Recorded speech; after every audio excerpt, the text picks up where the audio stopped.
der Tender Spirits Podcast. Wir vertreiben ausgewählte Flaschen für Restaurants, Bars und Highballer. Und hier geht es um die Menschen und Orte hinter diesen Flaschen. Wo kommen sie her? Und, ziemlich wichtig, wer macht sie warum auf?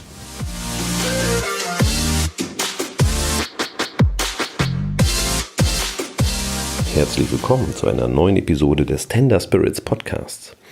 Vor ein paar Tagen habe ich mich mit Hamilton in den Keller der Boilerman Bar geschlichen.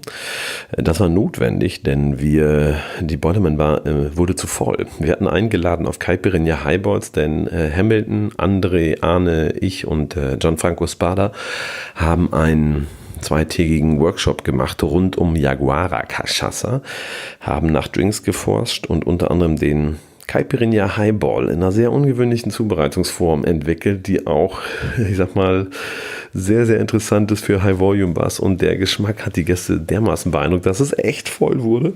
Deswegen mussten wir in den Keller schleichen. Und ich werde sicherlich hier im Podcast noch eine ganze Menge zu Yaguara und zum Cachaca erzählen, denn wir sind total beeindruckt von dem Produkt.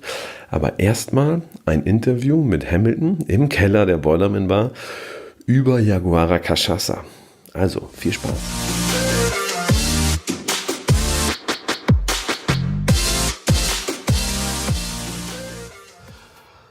So maybe, Hamilton, first of all, we should make a photo. People don't believe in what environment we sit.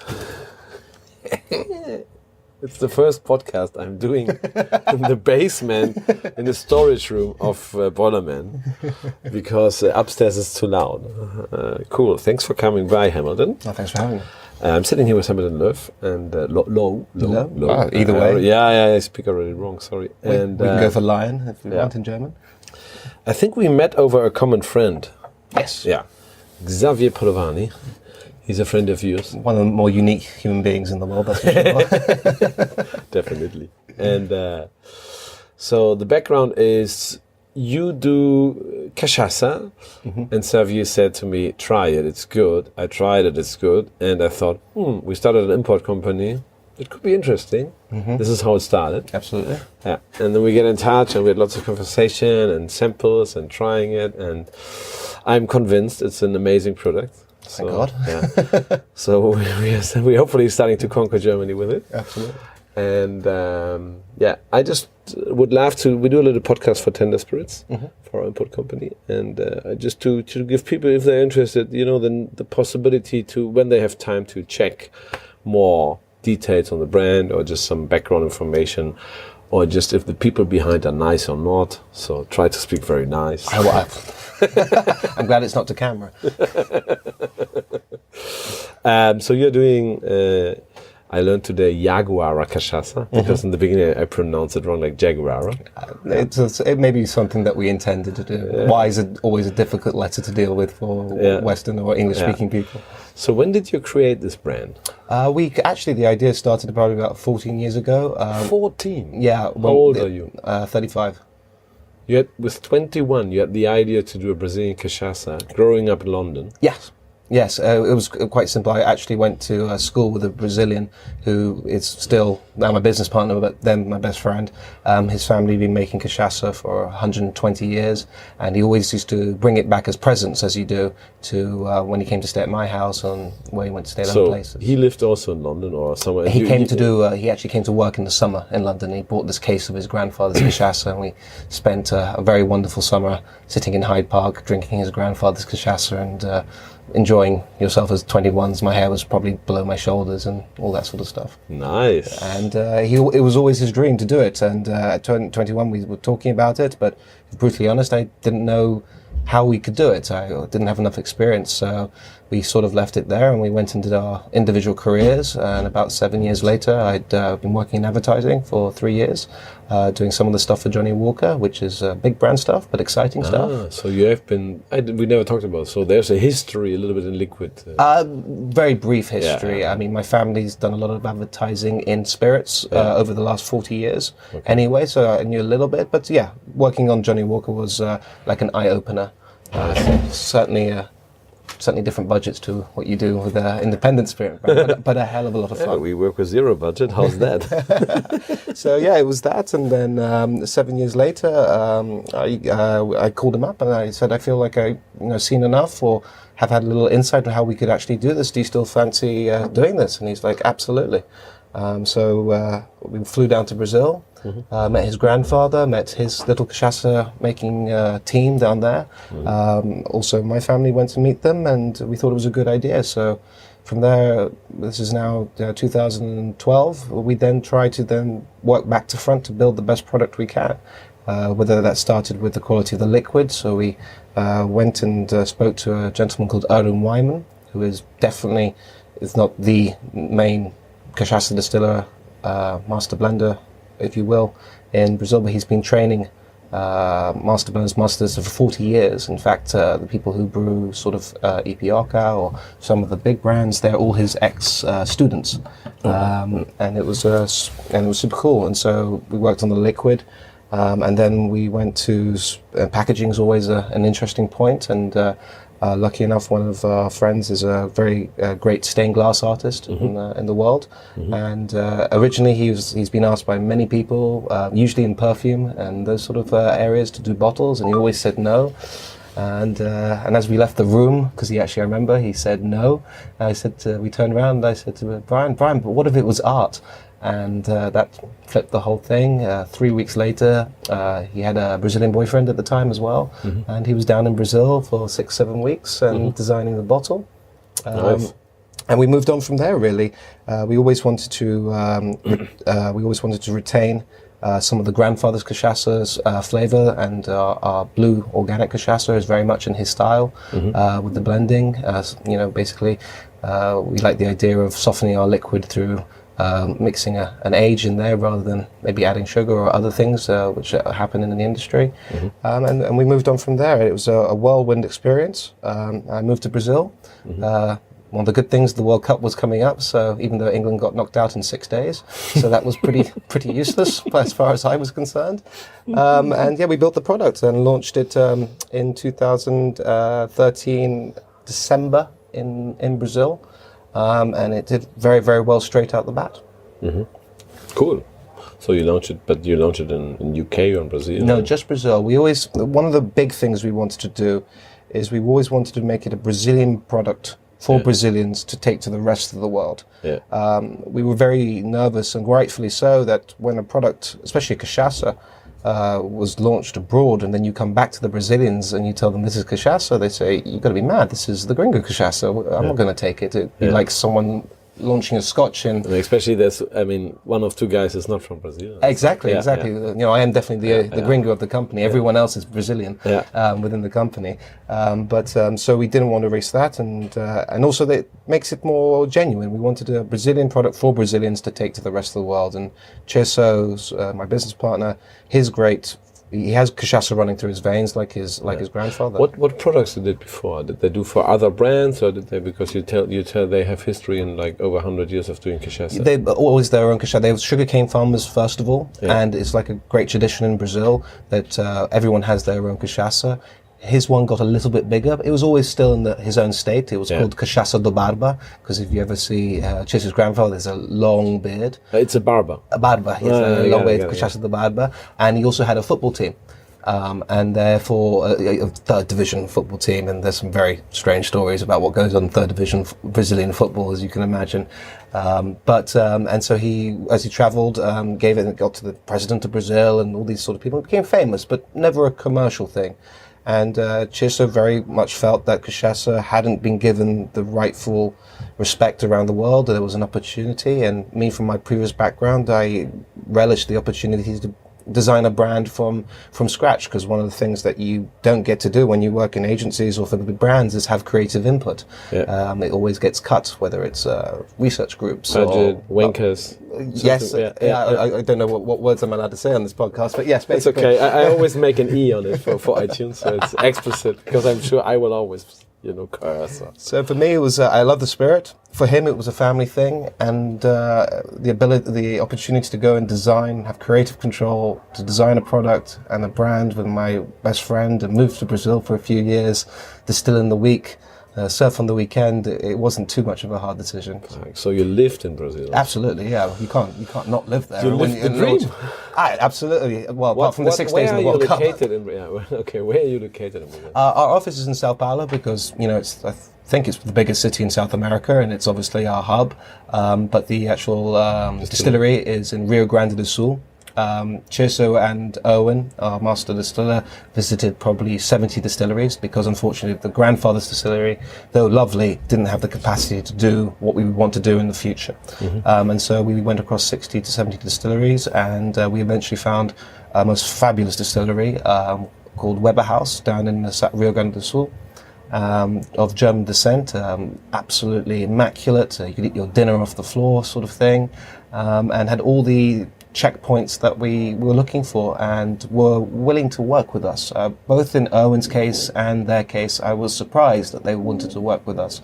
But I think it was down to the fact of having a Brazilian and Tirso wanting to build a brand rather than maybe some other people, or maybe say foreigners, if I may, who just will come in to make some come money. up, make something, and then go off somewhere else. And I think that's exactly what it was. And when you saw the bottle, like if you look at the product, the bottle is Brazil. That wave pattern is the national pattern of Brazil. It comes from Copacabana and Ipanema and Rio. It's an old Portuguese pattern, which they sort of inherited after they got their independence. And even the World Cup posters or the Olympic torch has the pattern right into it. So it's really a pattern that is the Brazilian pattern.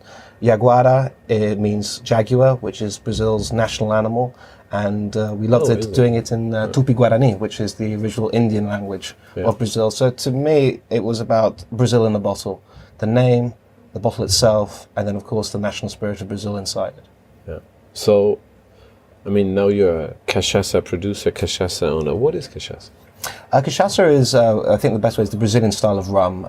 If you resonate with mezcal being the cousin to tequila, cachaça is the cousin to rum, absolutely. Relationships. Yeah, absolutely. But if you think about the main cocktails, if you went even rum agricole, and you went to rum, and then you went to cachaça, the main classic cocktail for all three of them are various combinations of lime, sugar, and the spirit. So it's not. You mean white rum daiquiri? Yeah, exactly. It's not that hard to see why they are so. Caipirinha. Yeah. So it's cool that cachaça has their own name and the Brazilians own it, and it's a big part of their history. I mean, their independence was basically started because of cachaça. Basically, the cachaça tax from the Portuguese started the Cachaça Wars, which 150 or 180 years later led to their independence. It was actually the what Cachaça was? Yeah, exactly. What's the story? Because basically now we're going in a history podcast. Yeah, I like that. I'm sorry. No, I like that. Okay, well, it was simple. Basically, back then when you traded with, I will give you this cow for this piece of land or whatever it may be. But cachaça was made so in so many different places, the Portuguese couldn't control the sale of it, so they got no money out of it. So they banned it. Full stop, end of story. They banned the sale of it, and it was the... But that's always stupid to ban alcohol, we know that. So, certainly in Brazil, when you've got a lot of them. But yeah, that's exactly what happened. It was kind of like the straw that broke the camel's back, and people started to revolt, and it took a very long time. And I think that was if I'm not wrong, I think it was in the 1600s, and by 1822 they had their independence. And Brazil exists since 1822 as an independent state from Portugal. But yeah, cachaça was one of the main catalysts why they were so upset. I understand, I agree. Yeah, I mean, to me it's a great story because there are a lot of spirits which are really indigenous to their nations or really represent their nations, but I don't think there's many spirits which have actually had a political influence and change like cachaça has had to Brazil. And Brazil was discovered and made big for sugarcane. It was the first place back in the 1600s or 1500s. You could only save food with salt or sugar, and they couldn't make sugar anywhere in Europe. They couldn't always go out to east. Mm-hmm. And then when they managed to find Brazil that was able to make sugar, it had the right climate, and there was a sudden rush for the sugar plantations. So whether it was the Portuguese, the Spanish, the English, and that was that's the first distillery of cachaça, well, the first sugarcane was 1502, if I'm right, and the first known In Brazil? In Brazil, Okay. and the first, let's say, still, if you will, which is probably maybe a little bit closer to aguardiente, but it's somewhere in between, was in 1532. It's interesting because they always say, cachaça, that's the poor man's drink, and I always think, how is that even possible? Because I'm sure at the time, slave, unfortunately, no slave or poor person would have a pot still. So it definitely wasn't. There must be a rich guy behind it exactly to that. make the poor man's drink. Exactly that. Yeah. So, and then, it profulated after there, and we all know sugar then went up to the Caribbean. Yeah. Then molasses started production over there, and rum came out I believe, in the 1600s, mid-1600s. So they are late. Relatively. Okay. I don't think compared don't to tell others. them that. Oh, absolutely. No, we're just doing a podcast, surely. So what's cachaça? I mean, technically, what is cachaça? I mean, you told me it's the Brazilian rum, the Brazilian style of rum. Yeah.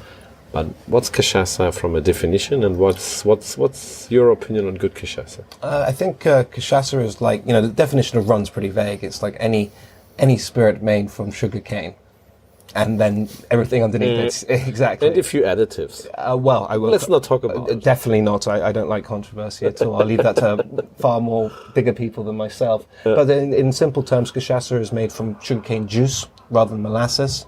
A difference with rum agricole, which is also made in a similar way, is that cachaça cannot be bottled higher than, I believe, 48%. My memory serves me rightly.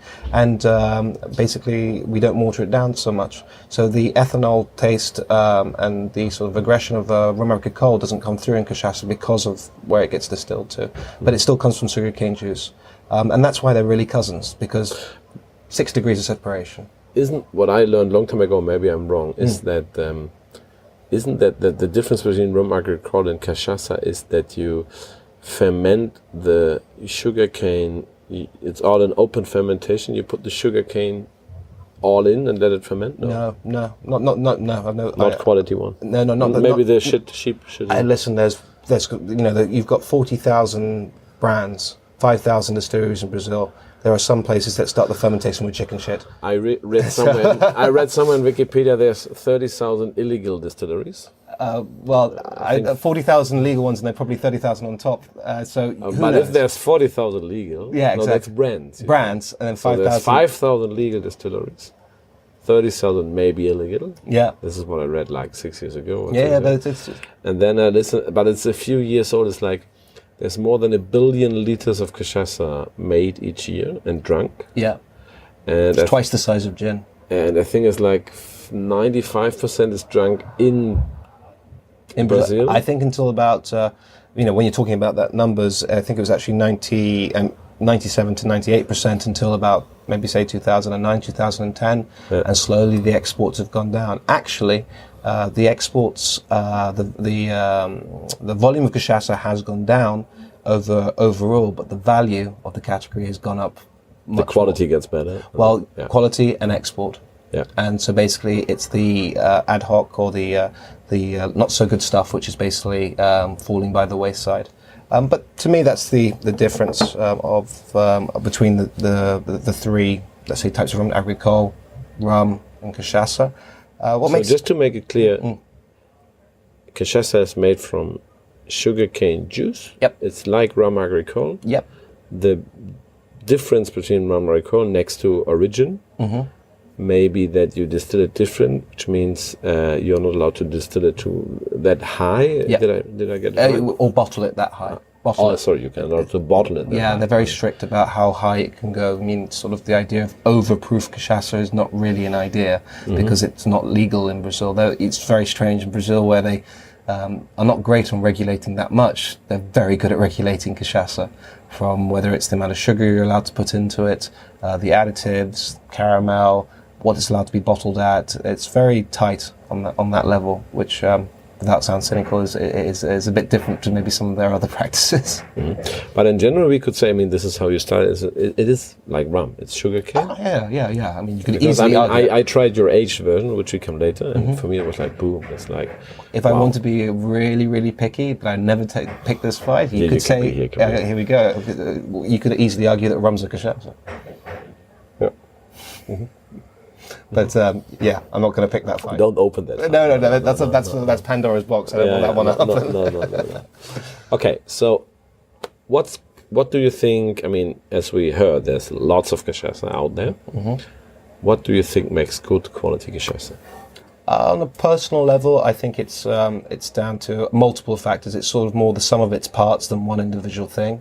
You have column stills and you have pot stills. Both can be good. Both can be good, absolutely. I think it's down to the size of the batches.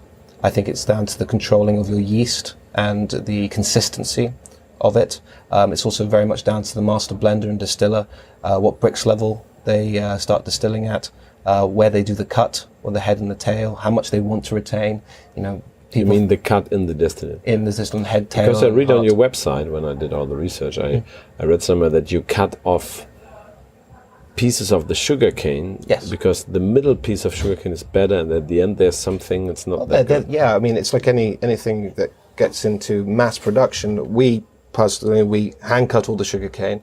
The sugar cane comes in and it's washed and stripped. So any contaminants, the least amount of contamination. Obviously, when you get to industrial levels, they use machines, and so with the machines comes all the extra leaves and maybe a snake or two, quite frankly, and those sort of things. More a mezcal version of it. Well, yes, exactly. More of a mezcal sort of version, but so we're not hanging anything inside the pot itself. The thing about cachaça, especially good quality cachaça, artisanal cachaça, I would say, is that, distillation is about stripping out.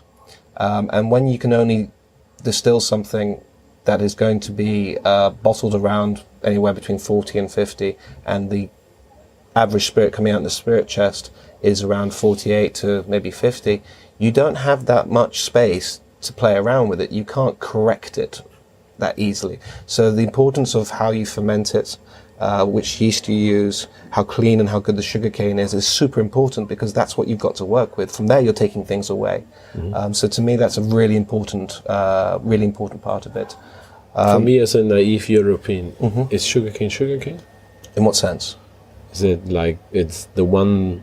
You Yeah. know what I mean? Yeah, when you go sugarcane, to grain, is when you start with No, I think sugar canes. Listen, we use Java, but there's over. I think there's the sort is called Java. No, the actual sugar cane itself is called Java. A sugar cane can grow in multiple. It's a pretty resilient. It's a pretty resilient plant. There's some places where, it's the best soil in the world and X, Y, Z, and I don't think it makes a huge difference on. This is why I ask. It's a huge difference on the sugarcane, but there is terroirs across Brazil a little bit. There's a little bit, like vodka, there is a little bit of terroir, many people argue, but it's not as huge as, like, say, wine, for instance.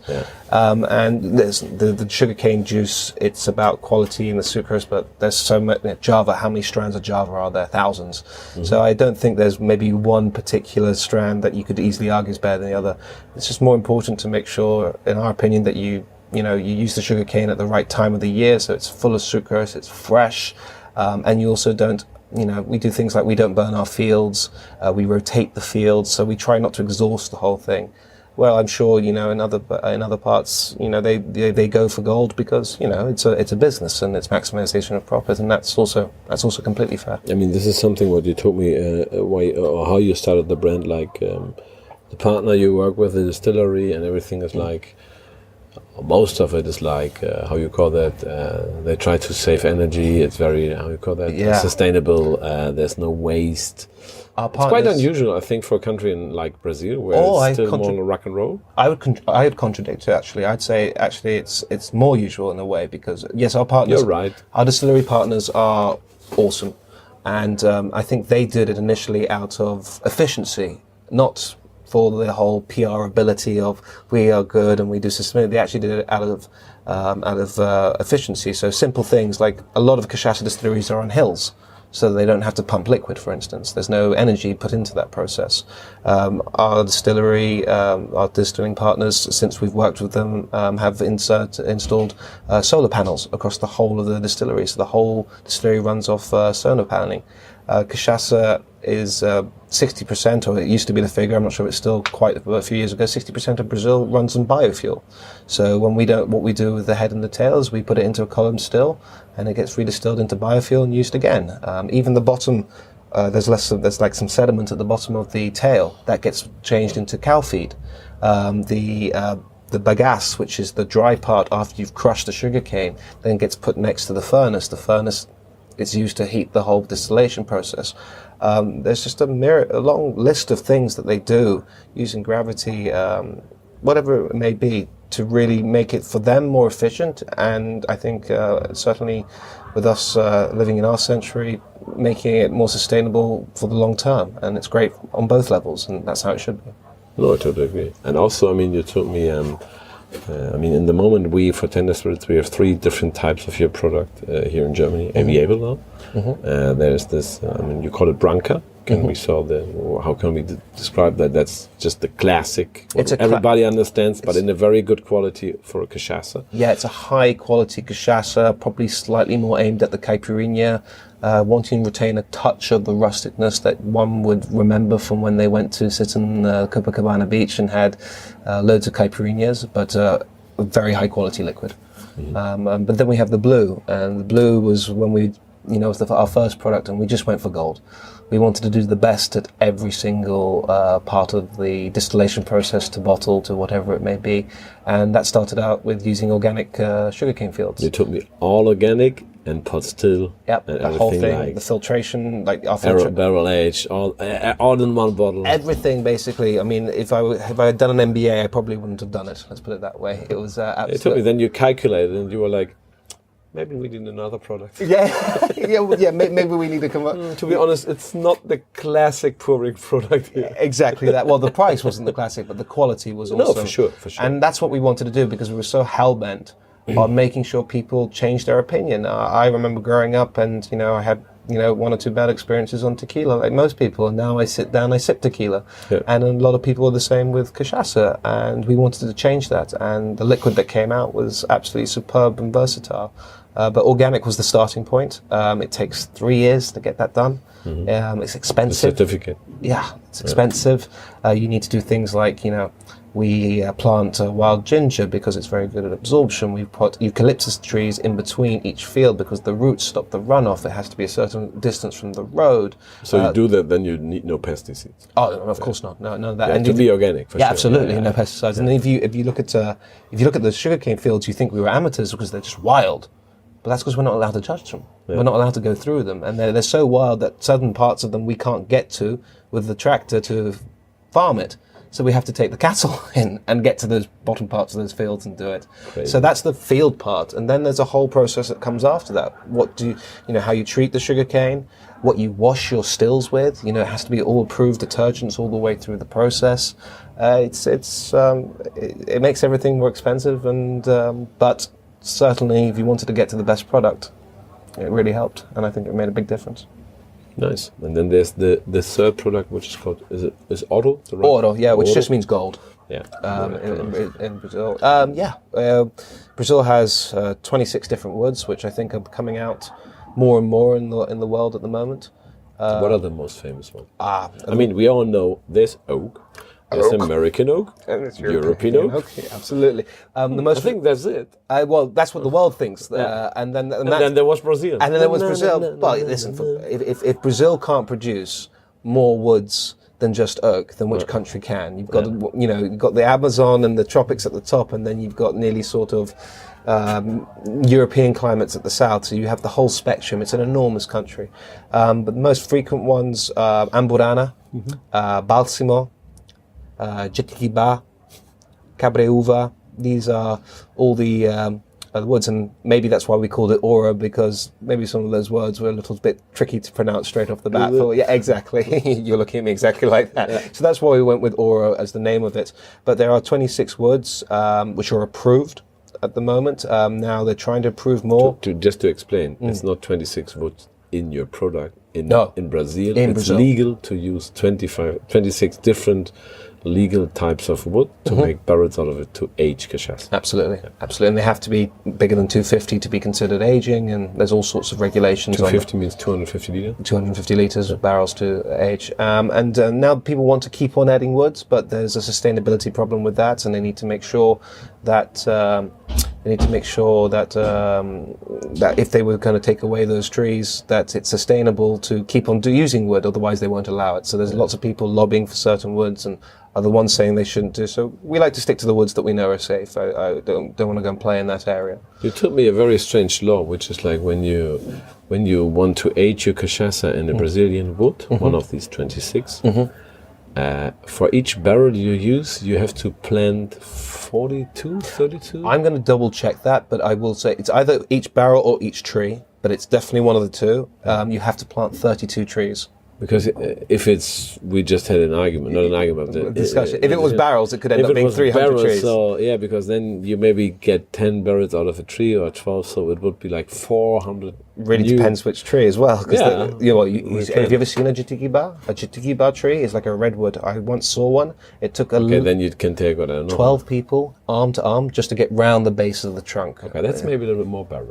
Exactly that. So this also grow for 100, 200, 400, 500 years. Yeah, exactly that. They're part of the redwood family. But so I'm pretty sure it's trees, and I'll just go and double check that. But it's good that that's in there, and it's a legislation. Yeah. As I said, it's strange how Brazil, in one way, they're so good at regulating cachaça and keeping it authentic. That's because they're proud of it. So we have your 3 different types of cachaça, and we tried it, and we think we also wanted to bring the 3 different versions of cachaça to the German market, because on one side we had this discussion like Germany is a little bit overdone by cachaça from our private history, because we had this boom of cachaça in 1970 when 1 or 2 German companies were quite clever and started to import and really promote here the Caipirinha, and it became super big. So when I started to drink alcohol, kind of illegally or legally, I'm not sure, Caipirinha was very big. There was bars doing it. It was like 90, I don't know. And today, just the reputation in the public in cachaça on one side is a little bit like overdone. On the other side, we just had this discussion. There's a great Nielsen report which says it's still it's the most selling drink in hospitality in Germany, still Caipirinha this or last year. So, and I was, when I tried your product, because I learned because of good cachaça that it's not the cachaça we Germans used to drink like 20 years. It's like tequila. Yeah. We have this very wonderful tequila with a red hat coming kind of from Germany, or it's a cooperation with Mexico and Germany. Everybody knows it. Everybody ruins the use with it, and had this bad days. But present company included. Yeah. And it's the same with cachaça. And what I'm really curious, we have this 3 different types because we see there's 3 different ways to use it. Or this is our idea to maybe why we decide to go for 3 different types, because we see it's 3 different possibilities to use it. But first of all, how is the Branca one done? Well, the Branca one is what from top to bottom is normal sugarcane fields, not the organic ones. We use the same yeast, which is we pick out of the yeast out of the actual sugarcane fields. The theory being that the yeast in its own field is going to be the best one to ferment with. We actually then replicate the yeast in a laboratory again for consistency. While fermentation is wonderful, and I wouldn't knock it, but when you're trying to do volumes, you want consistency in the product. Controlled birth control. Effective birth control. And then, like all our cachaças, we run it through our 750 litre still, 1-time distillation process, 3 types of filtration, carbon. Then you have to do cellulose to take out the carbon. And uniquely to this distiller, we also do sub-zero filtration, chill filtration, which is probably more common in beer, but I don't think we're the only one in cachaça that does it. Which chill filtration. Chilled. Okay, that's unusual. Okay. It's unusual. It's more of a beer thing, actually. And take the last sediments out, and then what we do, we then obviously take the heart of the cachaça, which comes out in the still, out of the still at 48%, give or take. We bottle at 40.5. Water comes from a very, very, very deep well, because lucky we're our distillery, there are 7 rivers that run into our valley, and there's a well right at the bottom of it, so which is great. We obviously deionize that water as well to not affect flavor.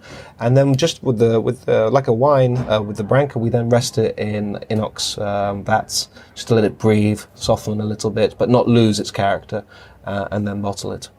Okay. And that's the Branca. And it was designed, as I said, for Caipirinhas, Yeah. And for the upcoming Caipirinha Highball. Ah, well, absolutely. Shh, don't give it away. It's a little early. There's a whole nother podcast with that one. Yeah, we come.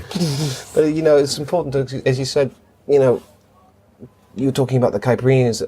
The Caipirinha is a drink which relies so much on the quality of the alcohol. Sure. And we found it so strange that it seemed like every time they make a Caipirinha, they were trying to mask the alcohol, not enhance it. And so the idea of having a great quality liquid, For sure. which could not only make the Caipirinha better and have a better experience, but then could be moved into other cocktails and really showcase it. That was our objective. And I think what needs to happen is what happened in the bar world for the last 10, 15 years, at least in Germany. I mean, when I started Le Borneo, the first thing I did was we served a proper gin fizz.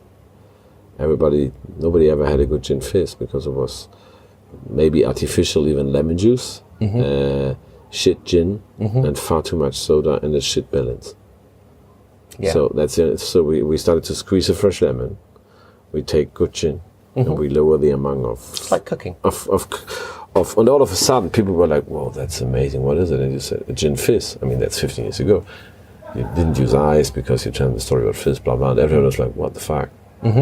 So then there was this gin thing, so you could play with cool gins, change the taste, but it's all these little details. Absolutely. And I think this is what now, because when you look at it, look at all this kind of classics who I think in the moment are very big. It's just, I mean, I can see like whiskey sour has become such a great classic also for me, because nowadays in most of the bars it's very good. So I love to have a good whiskey sour after dinner. This like, I need something refreshing. Absolutely, I have a whiskey sour. And I think there's something, because everybody in Germany has this history of Caipirinha and said, Caipirinha, no. But it's stupid. As you said, we have daiquiri, we have tea punch, and then there's Caipirinha. It's all the same idea. It's about having great liquor and combining it with other two good ingredients in the best ratio. Absolutely. And this will blow your mind. And I think there was, one of the other things that we did, which I think is also one of the reasons why we managed to break into the Brazil market, which is hyper competitive, as you can imagine. No, absolutely not. No. But it was like 40,000 Cachaca. No. Easy. Two young kids can go and break that market, no problem. Are you waiting for us? I think there's one Cachaça company in Brazil which is bigger than the whole gin category put together. So that's the sort of size that we're talking about and the sort of power that they have. But I think the other thing is that, taking inspiration from the martini and what happened with gin and vodka, we wanted to bring up the Caipirinha to that level because of the quality, but also when the liquid finally got to that quality, we wanted to move it into cocktails, in different cocktails. And that's what gave us our USP within Brazil, because they had been very focused only on Caipirinha, new brand still, Caipirinha. So we wanted to improve the Caipirinha and start showcasing that this great liquid could be used in many different ways. And that's why we had people like Dead Rabbit come down to Brazil, and they launched us in Sao Paulo to showcase, that bars internationally could work with this and doing so well. We had the Experimental Cocktail Group come down to do Rio. We had the Candelaria guys. We had Trench in Tokyo, and all these guys showcasing different drinks, different directions, quite frankly, and then also elevating the Caipirinha. And we elevated the price of the Caipirinha in Brazil, and people paid for it. And that was a great turning point for us. Nice. If it will fail, I highly recommend you the Brazil Basil Smash. Oh, well, it's the gin basil smash, which is a great cachaça. We just tried it with you. It's awesome. Well, when it comes coming out of Will your mouth, never be the biggest Caipirinha for sure. Listen, coming out of your mouth, then I'm not going to argue, right? I like it. Really. It'd be like insulting the author. I mean, really. But really, we sold last year in summer of Lowe. We sold quite a lot because it's fun in summer. And if you love alcohol. Especially when you are used to gin basil smash as your maybe go-to drink, and you're in love with alcohol, you will be surprised. Like, oh, that's interesting. Yeah, it's interesting. It's definitely got one of the things I love about the cachaça is that it carries character rather than just be succumb to all the ingredients. It still retains its character. It's not a job of trying to hide the whole thing. And I guess the gin basil smash is just the cachaça works in two great directions. One is obvious, which is a rum direction because it's a rum, but the other one that we seem to see very much so is the gin direction. You were talking about the gin basil smash, but I would also include a French 75. I would go into a martini style. It's really even Negroni style, though I'd never take on the Negroni. That's definitely someone else's area, but I don't know what it quite is. Maybe it's the floral nature of it sometimes, but it does very well down that sort of area. Does it taste with tonic? Absolutely. Really? Oh, yeah. We didn't try that. In all the 2 days, we haven't tried it. Yeah, because I'm not going to take on the gin tonic, am I? Because we tried it with ginger. We like it very much. If you add a little dash of something fresh. Yeah, but why wouldn't that? That's always going to work. Any sugarcane product with ginger always works out pretty damn well. Sure on that, yeah. Yeah, so it makes complete sense. Cool. And then we have we have the blue version, the organic. The organic is a little bit more aged. What's the organic? The organic has, it's the grandfather style. It has a touch of European oak in it. As I was saying before, we wanted to make it a slightly more approachable cachaça. Still really long, good heat, not ethanol, good heat, and versatility in it. And also, one of the ways of sometimes softening a liquid is instead of adding sugar or adding caramel or whatever other tricks there are in the world, is actually to just add some age and soften it in a more natural way without increasing the sugar content. And ironically, Chisa's grandfather had already been doing that. So it's just a case for our master blender to go down and make sure he picks the right barrel and make sure the mix is about right. I don't know the exact percentage, what the mix is. It's small, it's under 5%, but it changes with every batch that we do because it's done to taste, not to formula. For me, this blue is just my idea for the summer when we now will, maybe, next month when we do some always every month we do a team meeting and talk about drinks, and I would definitely bring back Caipirinha to Lowe. And I see the blue in this, like, if it's a classy, upscale environment, I can see this, like, having a true organic liquor in the highest quality, and then we will think about, now how can we change the other ingredients really cool. It's not fixed yet, but, we will think about, like, what can be the best lime, what can be the less sugar. Well, we want to make this new. Why have a halfway house? Yeah. I mean, we know the blue is definitely a great cocktail liquid. Other cocktails, but let's park that. Why, should we just improve the cachaça side and make that organic? Why shouldn't we also look into the sugars, what type of sugars there are? Originally it was done with honey, so we should look at honey, or maybe. It was, maybe that, or some people get obsessed with brown sugar. Maybe it is brown sugar, but I think there's a lot of research, the quality of the limes, etc. This is something we always stand for at Lulio, is like doing classics the way they should do, but even reduce them more. And bring them back to the base, so maybe it will. We are not finished yet. No. Maybe it would look different from a classic Caipirinha, but we want you taste and you're like fuck, and it's in a good way. Yeah. And it will be an amazing kind of sour, sourish for sure. When you're in Lulio, I can imagine there's a lot of alcohol in it, so the balance will be like boom with a little haha, and a nice way like boom ha. Or maybe that's what we'll call it, a boom ha-ha. Yeah, boom ha-ha. Caipirinha, boom ha-ha. Okay, I can see it coming. Oh my God, let's start a creative session now. This is not the time. But yeah, I love the idea, and there are one or two people who are looking to also do that, and I think it's starting a direction that we want to explore more, because it should be the best. We should try and do the best at every junction. I mean, we do amazing. Every mixologist today, we both are not keen on this word, but just to give you the impression what we talk about is like, I do the best whiskey sour. I maybe add some artificial egg white and do some strange changing technique, but I have the best whiskey sour. Okay, got that. But why not with Caipirinha? Why not with Caipirinha? I changed my mind. We would do it, but you know what I mean, because it is a classic. It's a sour. It's a famous drink. It don't has to be shit. It's a very good point. I think it's because in Caipirinha, a lot of certainly over the last 15 years, it's nearly being about trying to obsess on the different types of fruits, which are great. But then it came more of a fruit salad competition than more than a quality competition. There was a time for old fashioned where it was a fruit salad as well. Okay, I didn't know that. Was that before my time? Maybe. But it's a very good question. I think they're trying to do twists and they're trying to do this and they're trying to do that. But also I think the main reason was there wasn't enough good quality cachaças on the market. I think your friend John Guguru did a great job with the first step with Sagachiba and Trailblazer without No, and he was often here, and I think he did. He really, I mean, he was too early. Well, someone had to start, right? It's perfect for the category. Yeah, But he was just too early. Potentially. I mean, we had this afternoons talking about Cachaca and why like 10 years ago, why really everything is burned when you talk about Cachaca in Germany, because that was the point when, you know, there was everybody wanted to have something new, but not a Caipirinha.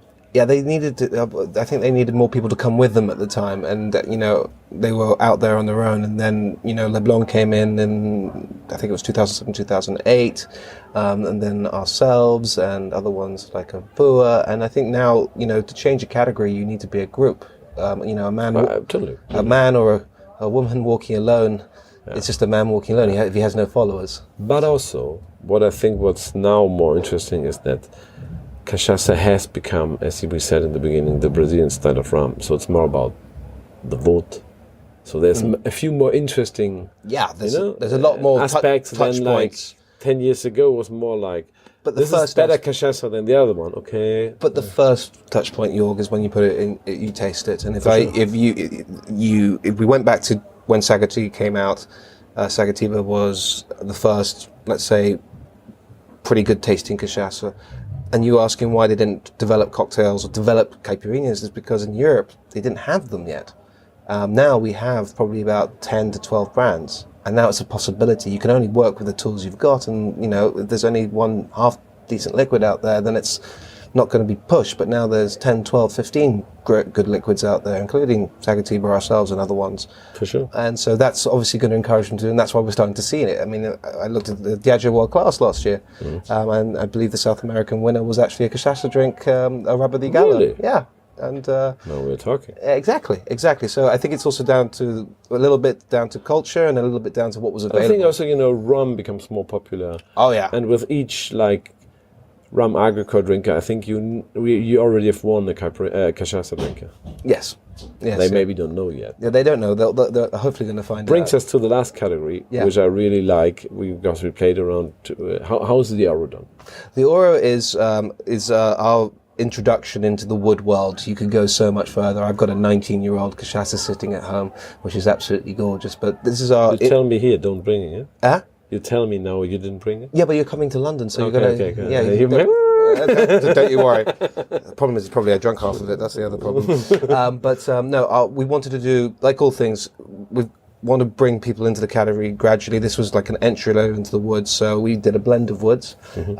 We used, you know, if you take it like cooking, you have olive oil and butter as your base. So in went American oak, and then it was like spices on top, and we basically we put it into American oak, and then we take the liquid out, and we put it into another year into the Cabernet Uva, and at the same time there's an Amburana one that's been aging for a year, and then we blend them all together, and it brings out these fantastic sort of tonka bean notes, chocolate. There's also very greenish notes, like well, that's probably the sugarcane juice, the base of it in the end, and there's no added sugar, no caramel. The color that you see is the color that you get, and I think that's something probably why we don't play with it. No, but this is, I mean, there was a nice event from one of our wholesalers. His Weinquelle is very famous in Hamburg, and he has lots of whiskey fans and also lots of rum fans. We've been there with a few of our products, but we don't have rum in our portfolio yet. And everybody, because they're like, you got rum, and we were like, because in the beginning we said no, and most of these rum guys moved on. What we did then is like, you got rum? Yes. We put your Oro, which is not rum, technically. We gave it to them. They were like, oh, fuck, that's great. What's this? What is this? Because, I mean, color-wise, they were like, golden, okay. And often they are used to artificial coloring because rum has to be dark and sweet and boring, and you know what I mean? Yeah, I understand. And all these problems the Cachaça does not have, because you now have more diverse aging and cool wood.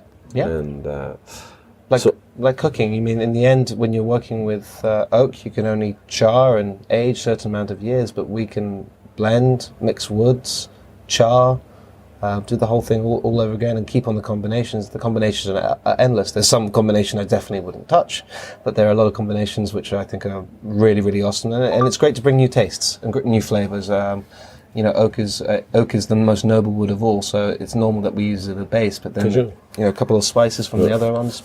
It's brilliant, and there's a lot more to come. And what we fall in love with the Oro, while we tried it, like, do we want it in our portfolio? Is it cool? We just thought, this is rum.